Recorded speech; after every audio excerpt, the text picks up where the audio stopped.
This is Paul Johnson with the Optimistic American. You're going to find today's show on both the alt-right and politically correct authoritarians is either fascinating or extremely irritating. There's no doubt these two groups are having a disproportionate effect on American society today, and for that matter, on world society. They're very small groups in terms of their numbers, but they have a very large megaphone that they're able to amplify their message through in social media today.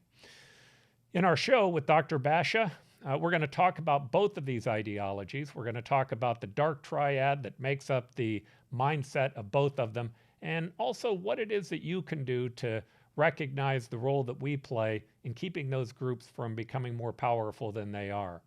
Now, if you like the message that we have to talk about, we hope that you'll press that subscribe button. It doesn't cost you anything. We're not going to send you a bunch of ads or anything else. It just helps us keep our show moving forward. Now, with that, I'm here with Dr. Emily Bashah. And again, we're going to talk about the alt-right and politically correct authoritarians.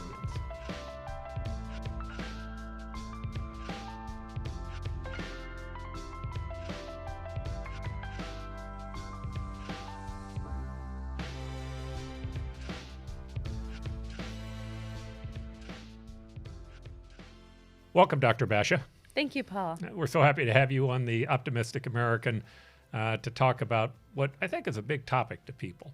So let me set the stage, so if I can. Where I'd like to begin this discussion today is about these two factions, the alternative right as well as the politically correct authoritarians, or at least the terms that we're going to apply to them.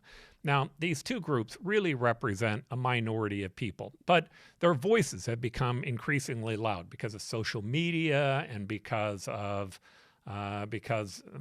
candidly the news likes to focus on them, but also because they tend to be a louder group than people who are in the majority. But it's as if you have these two massive tectonic plates that are moving towards one another. And on top of those two plates is a small minority of people on each side, the alternative right on one side and the politically correct authoritarians on the other. There are some similarities between them. Both of them tend to focus on being identitarians. They identify with a group. They identify with their race. They identify with their gender. They identify people from a group standpoint as opposed to an individual standpoint. And they're shouting at one another. They're shouting at one another very loud. They're very angry. They have no desire to listen to the person on the other side. Now, the vast majority of us are at the bottom of these tectonic plates, and really what we're looking for is for it to stop the rage, to stop the insults, to stop the uncertainty that both of them are creating. But to be able to do so, we need to begin to understand some things about both of them. One, the similarities that exist between both of them. Two, how to identify them. And three, to recognize that they truly are a minority. And so I was hoping today that we can start that discussion, and maybe we start that discussion by understanding the connection that exists today between what's going on in our political society that is directly linked to what's going on our college campuses. Wonderful. Thank you. I love that visualization of those two tectonic plates that are colliding and about to crash into one another.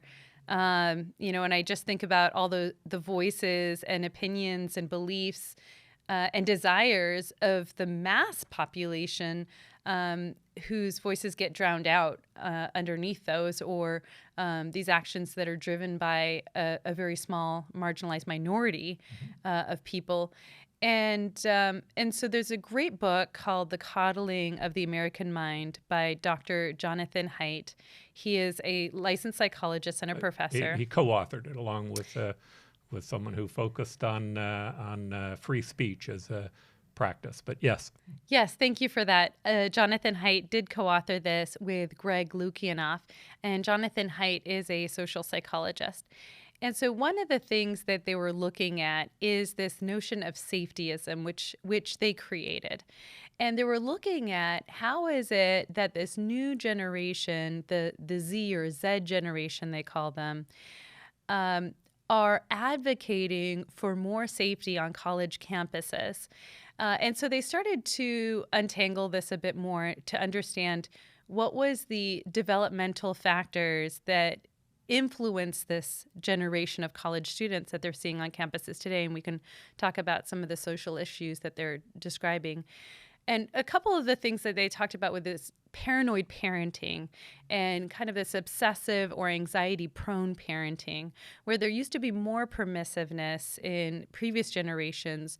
And although there's less statistical evidence that there's crime rates, there's lower crime rates today than there ever was, but yet parents are educating their children that there's this lack of safety in the community, and they're not having these independent experiences that can help promote autonomy and confidence in themselves.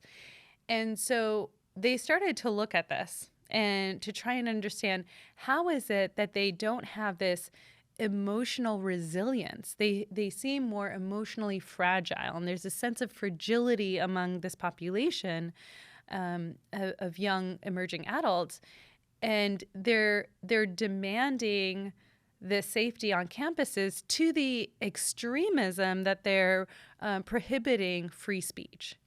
And so that's one of the main concerns. Right. And I think a couple of things are important. First, it's not to really criticize some subset of parents. They were talking about it as being almost a generational issue. When I was growing up, I mean, literally, my parents would say to me and my 9 brothers and sisters, you can go outside, you go out in the front yard, you can actually go out in the street. But when those street lights go off, you need to be back in the house. I mean, that was the limit of it. I watch some of my sons raising their children. They don't want their kids to go outside without them being right next to them, right? Literally with them. And both of those have psychological effects, and consequences, right? Mm-hmm. Some of which are good, some of which may not be so good. But what it seems to do is that paranoia about it not being safe for your children to be outside transfers to your children, where they begin to become more paranoid, where they begin to become more anxious and nervous about what's going on. And that creates a demand for them to want safetyism. Now, the safetyism, according to Jonathan and according to the book, The Coddling of the American Mind, as I read it, was that the challenge with that was that it was becoming a moral value that was actually higher than other values such as fairness or free speech or forgiveness. That safety became a priority value that people are beginning to demand, and that colleges are having to react and having to respond to that. Yeah, and a couple of the myths that they were also looking at that these children in that generation were being raised with is that what doesn't kill you will hurt you and make you weaker. And that you need to always trust your emotions and your feelings over logic. And that life is a battle really between good and evil, that there's this dichotomy that exists in the world. Yeah, let's break all 3 of those down for a moment. Mm-hmm. The first is always trust your feelings. This theory that your feelings are right, that what's in my gut tells me what to do, is indifferent to rationally, what should I be thinking? What's the rational thought that I have? Because the truth is, back to, Steven Pinker wrote his book, the book about the better natures of ourself, but it was a book about crime and what was going on our streets. He made the very strong point that crime has actually been reducing in the United States and around the world, and that we're safer today than we've ever been. But if you feel like you're unsafe, that's much more important than the data, right? And so being data related as opposed to rationally based, as opposed to emotionally based, is important. The second one is life is a battle between the good and the evil, as if the evil is on the outside of you. There's some bad person or bad group, and that you're with the good group begins to cause us to lose our accountability. We lose our ability to be accountable for the things that we're doing because we export that good versus evil. And then what doesn't kill you will make you weaker. Obviously, that is a play on the opposing point of view, which is the strongest steel is forged by the hottest fire, that we become more resilient as we face adversity, that there's Absolutely. a benefit and to us doing challenges, that. that we grow through that process. And that is a developmental process that helps you, especially when you're learning. It opens up your mind for intellectual pursuits, getting more information. It is the best teacher because you're also going to be more emotionally invested, especially when things are challenging and hard.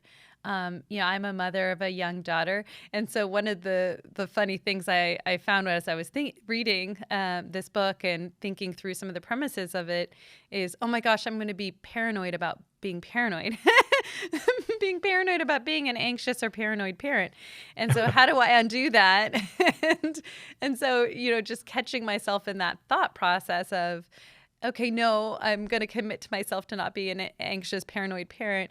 I love the notion that you had talked about and taught before was about raising your children to be strong.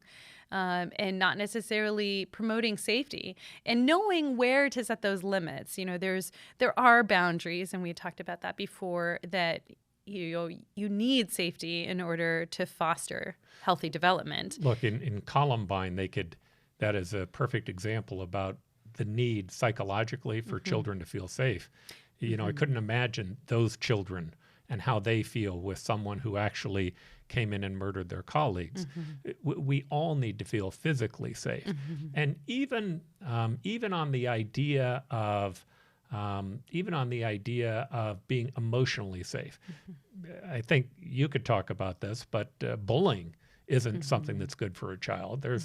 We're not trying to advocate people support bullying or tell your child to just figure it out for yourself. Yeah, or to tolerate it. There has to be limits. That's right. If there's prolonged periods of bullying that happens from one child to another, it can have deep psychological effects on a child. But what we have to do as parents is to place as a priority with safety, strength, that we want to make our children strong. And I think sometimes if you think about both of them together, it helps. One of the things I think we should focus on is the studies that were based upon the book, because there's been a lot of research done since the book was completed that I think validated in many cases what we saw. The nice thing about the two authors, they actually put up research that agreed with their book and research that disagreed with their book. Lukianoff and Haidt. Right. They did a great job of doing that so that you could look through the research yourself and try to understand what was there. But it's also important that we understand that the alt-right is really kind of this white identitarians, people who believe that the Republican Party is focused on the wrong issue, being focused on capitalism and religious values, that instead it ought to be focused on this white group of people that they believe are oppressed. The politically correct authoritarians are different, according to what most of the researchers are looking at, from the politically correct liberals. So a politically correct liberal is someone who just is simply saying, hey, from an empathetic and decency standpoint, it's not good to use names or to say things about people that are wrong, and so the names matter to them. That's very different than a politically correct authoritarian who really has a goal to try to manipulate or to move you into a position and to force you into it. They tend to be very much the alternative of the alt-right. They're a group of people who believe that the white male is responsible for almost all the problems that we have in society. And in fact, they will work really hard to make certain that they're ostracizing people, even within their own groups that might be white male, if they disagree with them in the slightest way. And that's easily done by them by saying this is about white privilege or utilizing some other type of slur that moves them into a position where it's harder for them to express their point of view. Which is another form of oppression. That's right. I just want to add. So, and again, this is these two extreme groups on both sides where the vast majority of us are on the bottom, whether we're right or left, just kind of wanting to move beyond it. But right now, those two have the megaphone. The alternative study, first that I'd like to look at is the linkage that existed with cognitive distortions. Maybe you can talk about what cognitive distortions are. We spoke about that on our last program, but talk about what that is and how that might be linked. Yeah, so one of the studies really helped to validate, again, I think their sample was a couple hundred college students that they evaluated, and they found this link between cognitive distortions and this need for safetyism, and this emotional fragility. We talked about it last season. Cognitive distortions are the set of beliefs that are quite fixed, but it's more a pattern that leads to perceptions that become distorted.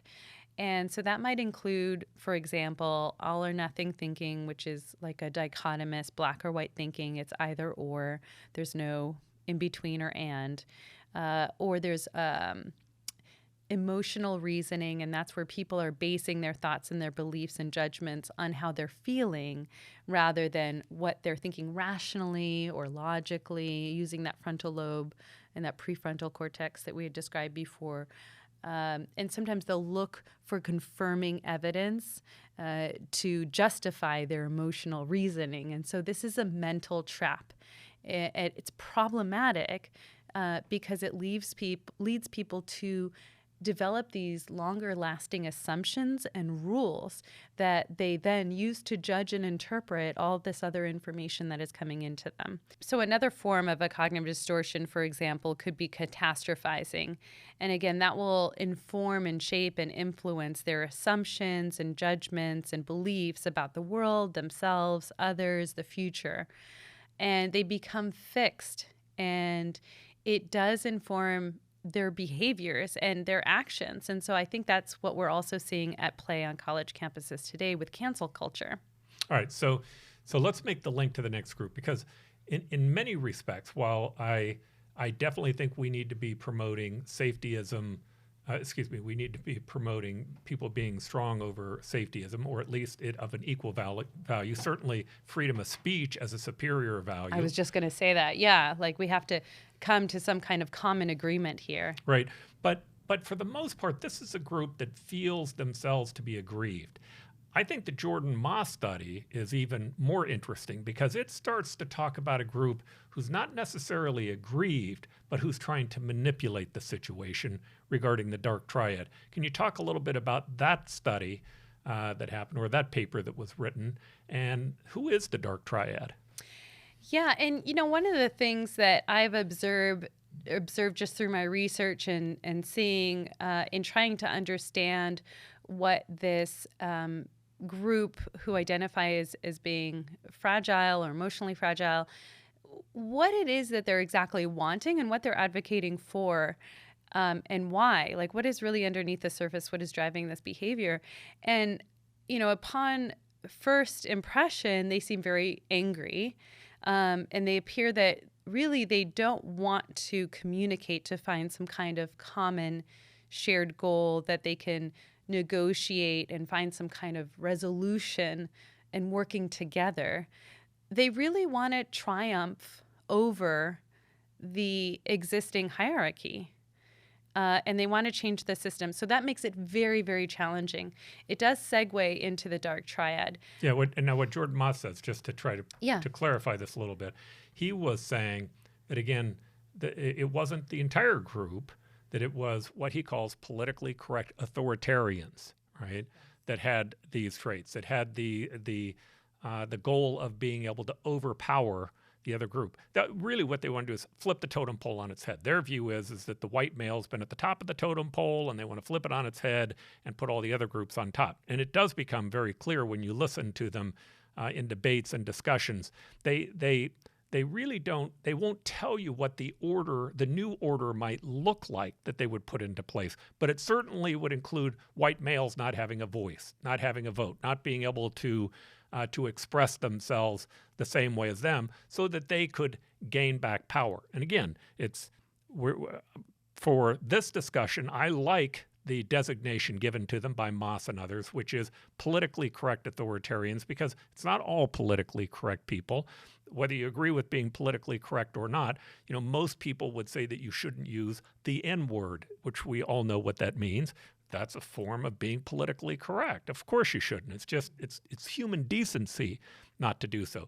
But that's very different than advocating for something that says, no, this is about a power structure or a power struggle between two groups. We need to flip that totem pole and put the other group on top so that they then have the power.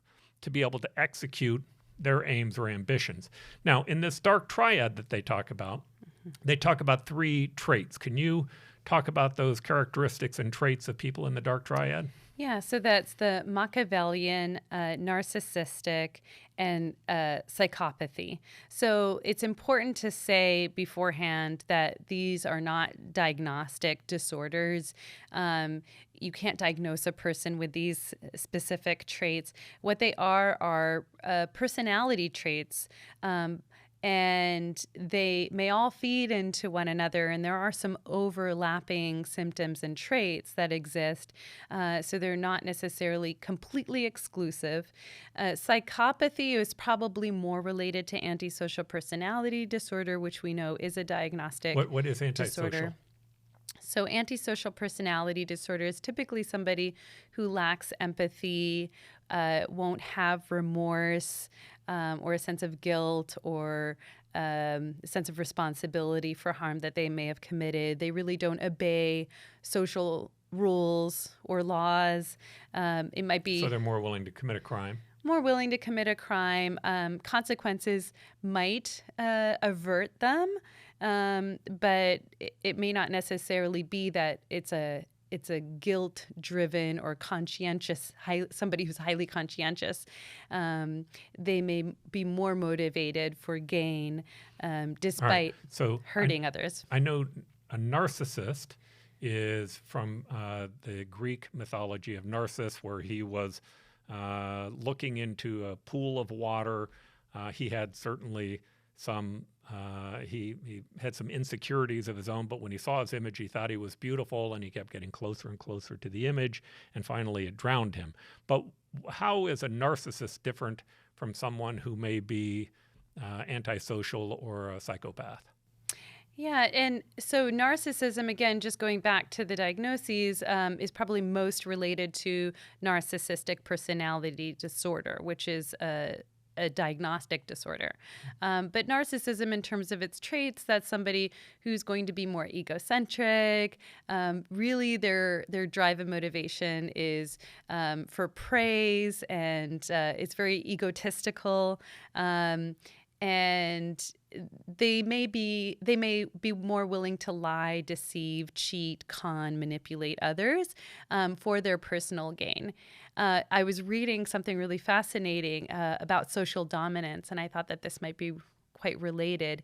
Narcissists they're driven by social dominance, but it's really through manipulating and conning and gaining dominance through like social control and emotional control of others.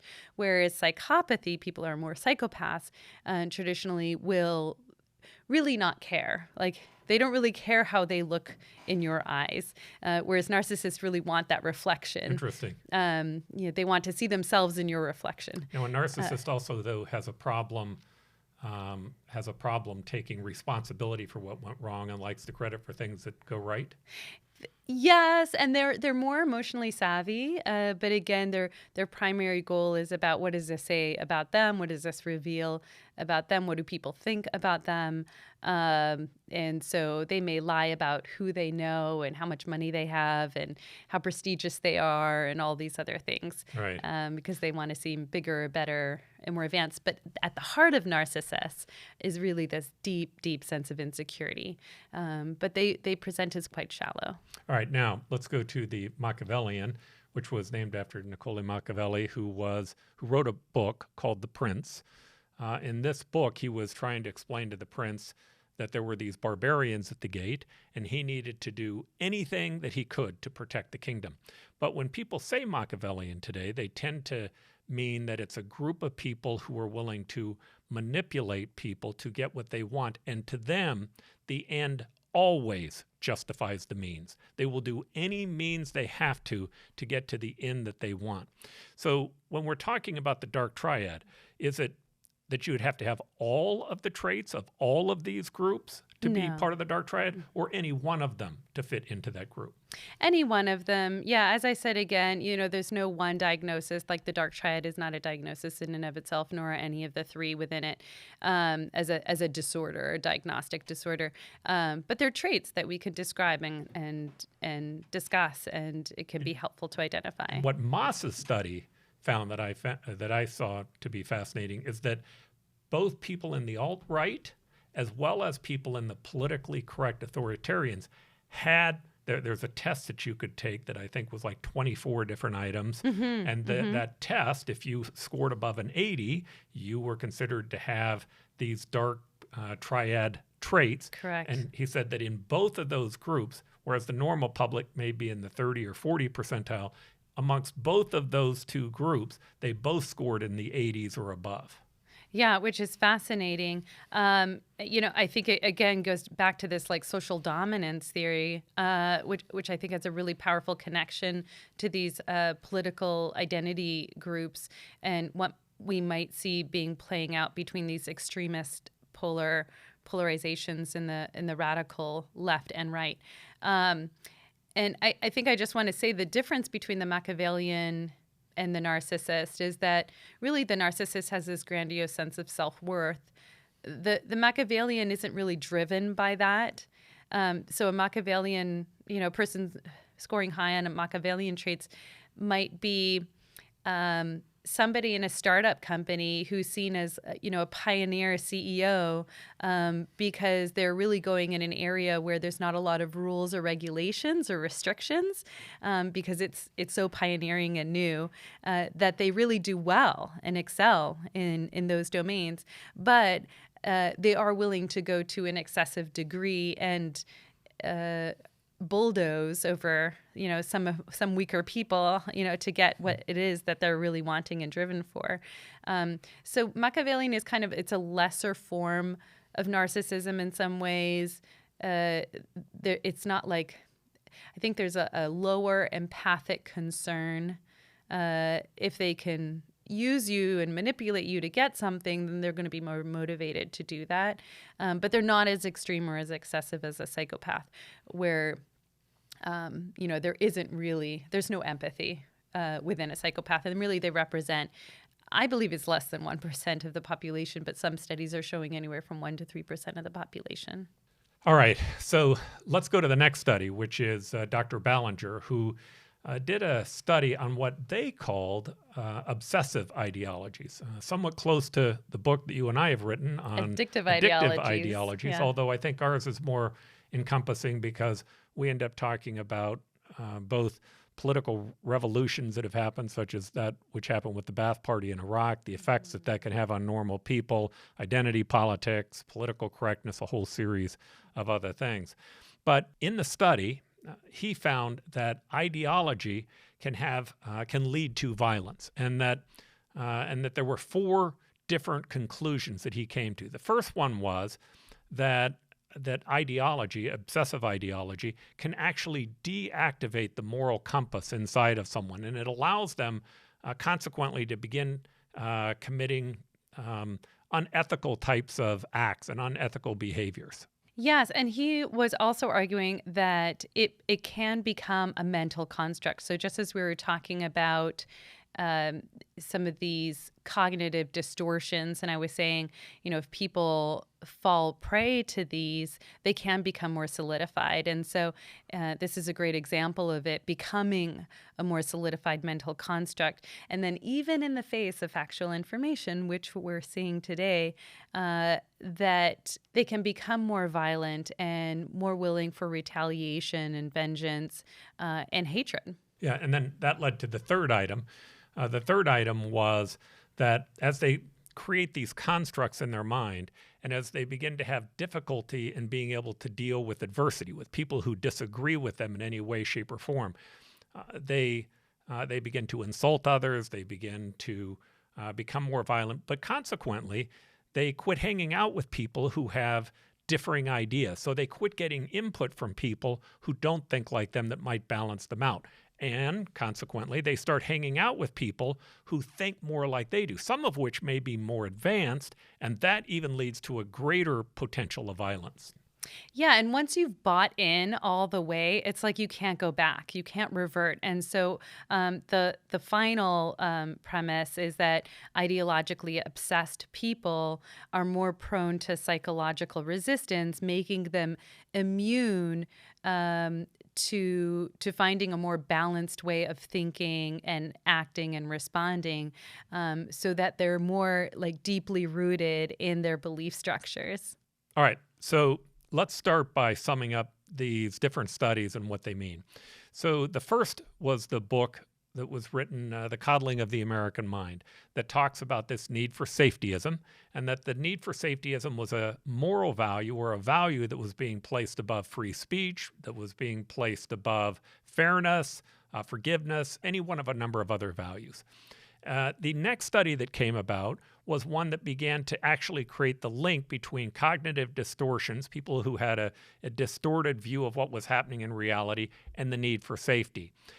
That group may be what I would call the victim group. The group that would be more of the persecutor group, the group that was going after trying to harm other people, would be individuals that fit into this politically correct authoritarian group. And what we learn there is that they have a very similar set of traits to the alt-right, this dark triad of traits that included Machiavellianism, psychopathy, as well as narcissism. And then last, from Ballinger, Dr. Ballinger, we learn that as people begin to get sucked into being obsessed over an ideology, they become more violent. Right, that those things happen. There is that propensity of violence. Now, let's talk about the alt-right, because I think that is deserving of some discussion as well. Now, again, the alt-right is a group of people who see the existing Republican Party as representing a very old set of values, and that no longer represents what they believe is the correct view, the correct ideological view of what the Republican Party should be representing. The existing party represents values that theoretically are supposed to be conservative as it relates to budgetary issues. They tend to be free market driven, free trade driven. They're also supporters of religious values. Religious values come into play.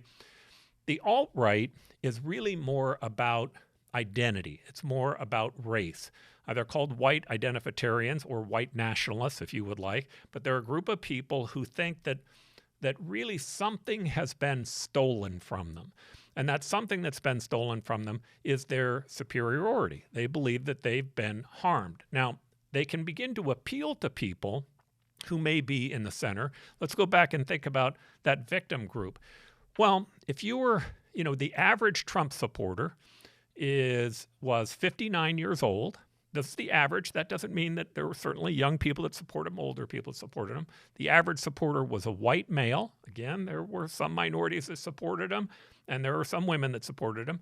And they had less than $2,000 in their bank account. That doesn't mean that there aren't some wealthy people that support him, but the average was white male, 59 years old with $2,000 in their bank account. That person oftentimes is someone who may have been displaced from a job because the factory closed down in Pennsylvania or in Wisconsin or Michigan or any one of a number of other places. They were put out of work. They feel that they're being oppressed, both oppressed economically. They feel that there's a downward pressure on wages, but they also feel like they're being oppressed politically. This group's appeal to them is, you used to be a superior group, and now this other group has harmed you. They've created a common enemy for them, pointed out who it is that's creating the problem, and their ability to begin attracting them becomes much stronger. So let's go to Stuart Rhodes for a moment. Stuart Rhodes right now is being prosecuted by the United States government as the head of the Oath Keepers for inciting the riot into the Capitol. Now, many people would believe that Trump incited him to go do what he was doing. That doesn't quite jive with me, and here's why it doesn't jive with me. Stuart Rhodes formed the Oath Keepers in 2009, long before Trump was even a candidate. Stuart Rhodes has had this very racist agenda. By the way, he's a Yale lawyer, so this is not a dumb guy by any stretch of the imagination. But he's had a very far right-wing agenda that is about white identitarianism that was trying to promote those concepts long before Trump came into the picture. And it's not lost on me that he knows that the views that he has can't win a majority vote. He can't do it. So the only other way to get what he wants is through a violent overthrow. I don't believe that. I think to him, Trump was a tool. That was it. Yeah. Right? I think his view is came that when the violence comes, his goal is self-aggrandizing. It's for him to be in power. That's really the long-term goal. But whether it's the Oath Keepers or the Proud Boys, both of them have this doctrinaire that talks about the white male. In fact, in the Proud Boys, women aren't allowed to be a part of the group. They talk about how they had inclusion, but if you listen to the more current leaders, they talk about how all of that was being cockled by the right. And cockled is a word that they use. It's obviously in the American Dictionary, but I'm going to talk a little bit more about that in a moment. Now, an even more extreme group than that is this group incel. Maybe you can talk a little bit about that. Yeah, so Elliot Rodgers is been coined with being the saint or considered the saint, and I really think self-identified by this incel group. And so incel ideology is an extremist form of ideology. Elliot Rodgers was a mass shooter in 2014. Killed 7 people, I believe. Killed 7 people, injured 14. And in his manifesto was a self-proclaimed God. And he was vengeful. He was angry that humanity had not accepted him. And he then formed the belief it's because he is superhuman, above than human, and godlike and saint-like. And so now there are a group of people and followers. It's hard to really identify how many are following him, but we know there are millions of posts. There are groups online that are following each other. They have a code system. Women are not permitted to be a part of this group.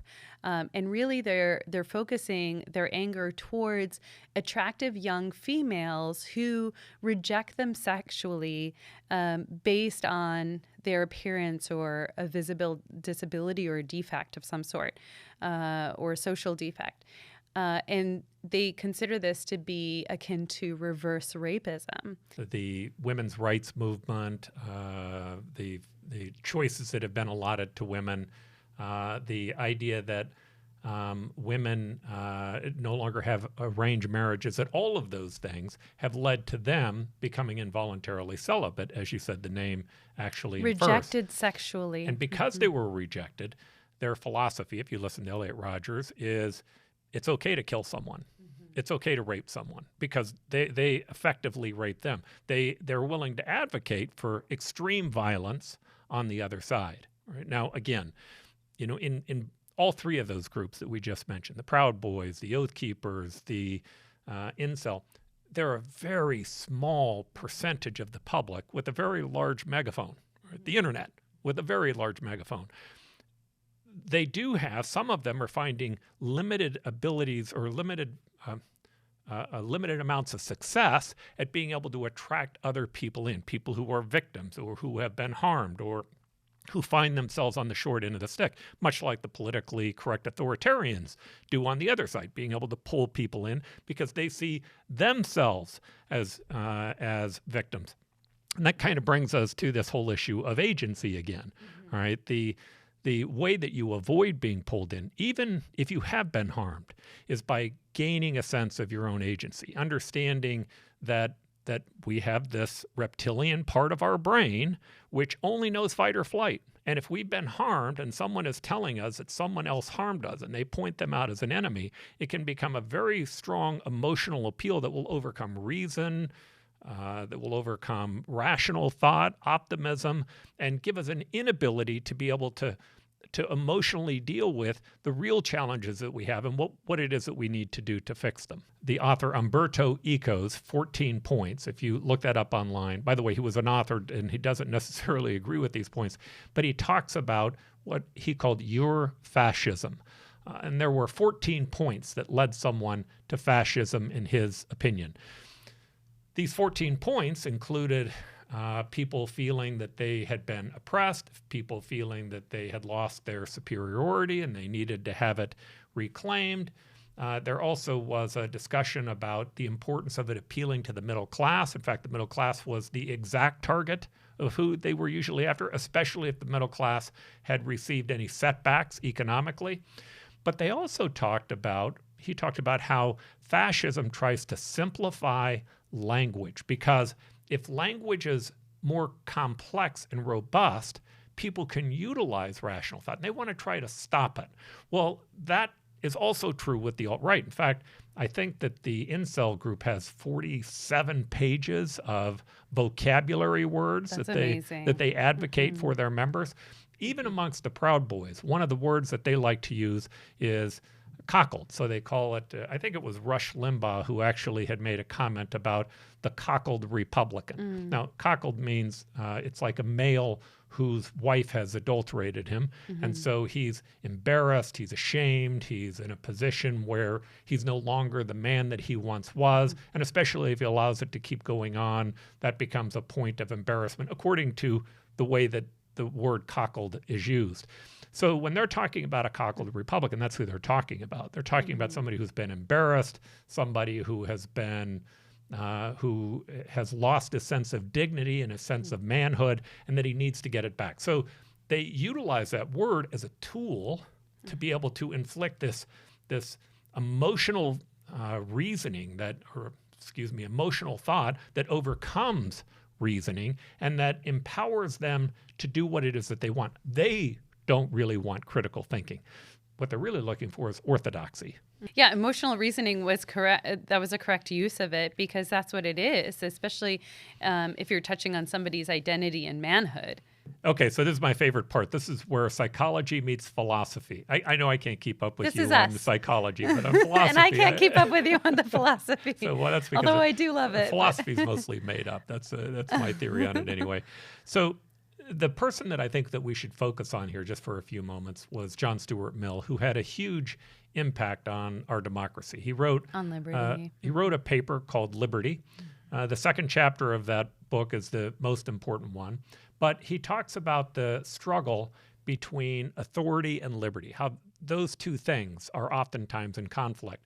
And what he said that was, in my opinion, really important was that it was how important free speech was to liberty, to our ability to survive. And interestingly enough, John Stuart Mill wasn't really a moralist in that he didn't think that we were necessarily born with these rights. He just believed that as a matter of being a utilitarian, that free speech was essential for democracy. And his point was this, that in everything that we do, there are things that are wholly true, there are things that are wholly false, and then there are things that are partly true and partly false.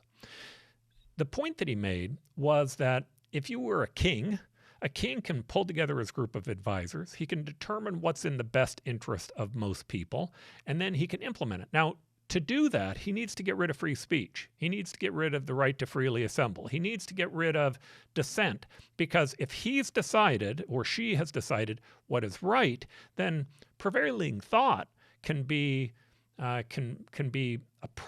problematic for their society. Now, again, John Stuart Mill believed that the whole idea of free speech was important, but it was important not just in that it was about the tyranny that could happen in government. It was also about the tyranny that could happen with the majority. In fact, he believed that prevailing opinion could be absolutely as dangerous as the tyranny of any government. All right.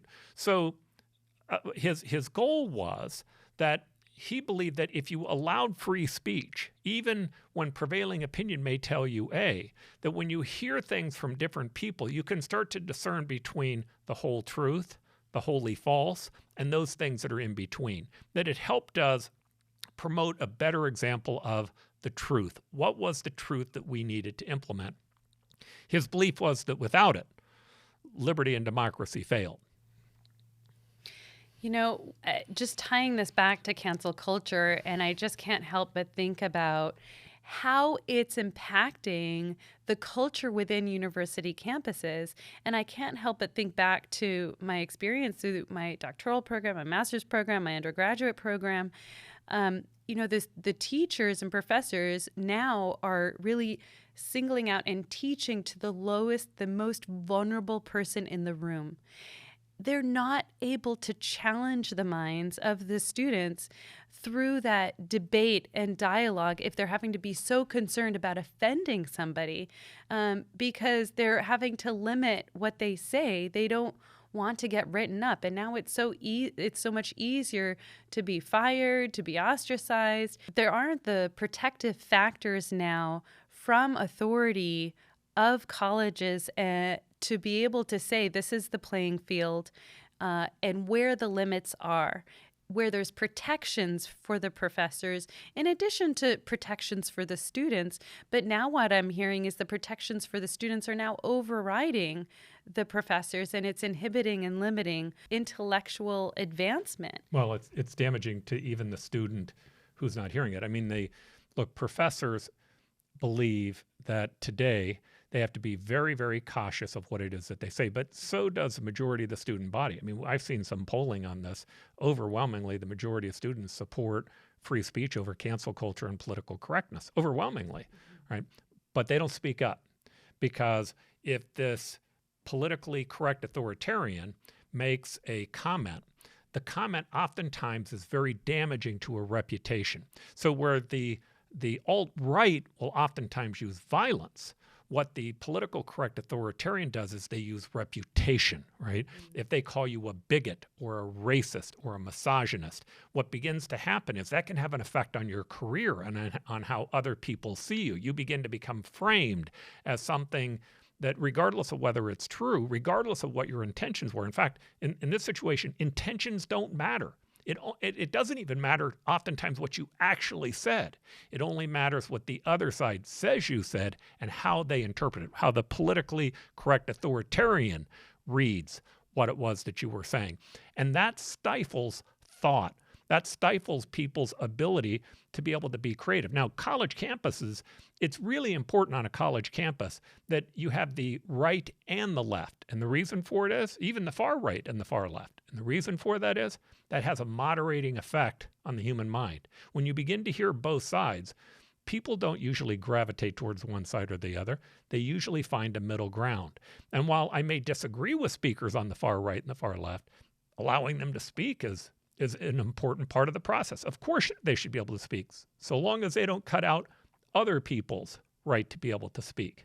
And one of the thoughts that just came to mind, I think one of the most powerful groups I ever ran was a substance use treatment group for women whose their group memberships were on two different ends of gangs. So I had members of the Blood Gang and members of the Crip Gang members inside the same group therapy session. So, I worked really hard to maintain the physical safety and to not promote violence, but they knew each other's family members were killing each other. And absolutely they had vengeance and feelings and beliefs that were vengeful and attitudes that were vengeful towards the other group members. But they knew when they came into that room in my group therapy session, they were there to do their own work. And they agreed to it, and again, I said, and how powerful was that? Mm-hmm. That they all came to that shared agreement. So if you can have opposing gang group members still come to the same room to do their work therapeutically, you should be able to have different groups of political ideologies come into the same classroom. They're both there for educational purposes. All right, so let's just end by talking about cognitive closure, being we're trying to close this up. I find cognitive closure to be very interesting because most of the psychologists say that that's what people are really looking for. We're all looking for closure. We're looking for closure on death. We're looking for closure if we have a problem in our business.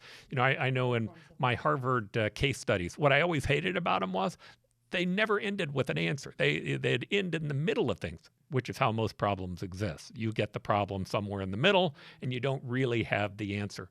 But what ideological groups are doing, these deeply ideological groups, either the alt-right, or for that matter, the politically correct authoritarians, is they're trying to help give you cognitive closure. If you can, talk a little bit about that. Yeah, I think the risk here, well, yes, first off, it is a natural human phenomenon. We all want that kind of who's to blame, or what's the simple solution, or what's the answer, just so that I could be fixated on something, and then that will appease my anxiety or paranoia, or help to channel my rage to something, rather than it being so ambiguous and vague. And they're usually simple solutions. And so when we were talking before in previous episodes about heuristics, that's, again, we're trying to simplify a lot of dense information into something super simple so that we can just have a rule and follow it, and that makes us feel good. The danger to that is people are taking advantage and manipulating us if they're trying to exploit this. And so people then buy into that ideology. And it absolves me from any responsibility if they say, look at all these things that have happened to you, they're to blame. You know, and that brings me back to what we've been talking about, not only in this show, but also in our book, Addictive Ideologies. You know, we talk about the 7 ideals of things that people need to focus on. But if you really look at the big 3, they fall into 3 categories as I see it. The first one is rationality, right? The idea of being rational and thinking about our problems from a rational viewpoint instead of an ideological viewpoint is really the first and most important concept. The second thing that's important is finding meaning, purpose in life, right? And all the elements that go along with that. And you can't find it if you see the world as being good versus evil. If you don't recognize the evil within you and the good within you, it's very hard to find meaning. But meaning generally comes from 3 things: who or what we love, it comes from our ability to create, and then it comes from struggle. But then the last issue to me that is important is the sense of belonging, that you already belong to something bigger. You don't need to go find a group. I mean, what we belong to is amazing in this country. What's happening in this country is amazing. But you also belong to mankind. You belong to something much greater than yourself. And through that, you find that by giving back and through service, that you can find incredible happiness and meaning within it. All right. Well, Dr. Bashah, I know that we're kind of at the end of our hour, but thank you very much. We appreciate you being on our show today, and we'll see you back on the next Optimistic American episode. Thanks for joining the Optimistic American Show. Now, help us grow by subscribing to our channel.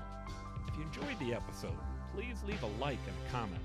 There is so much more that we have planned. We can't wait for you to embark upon this journey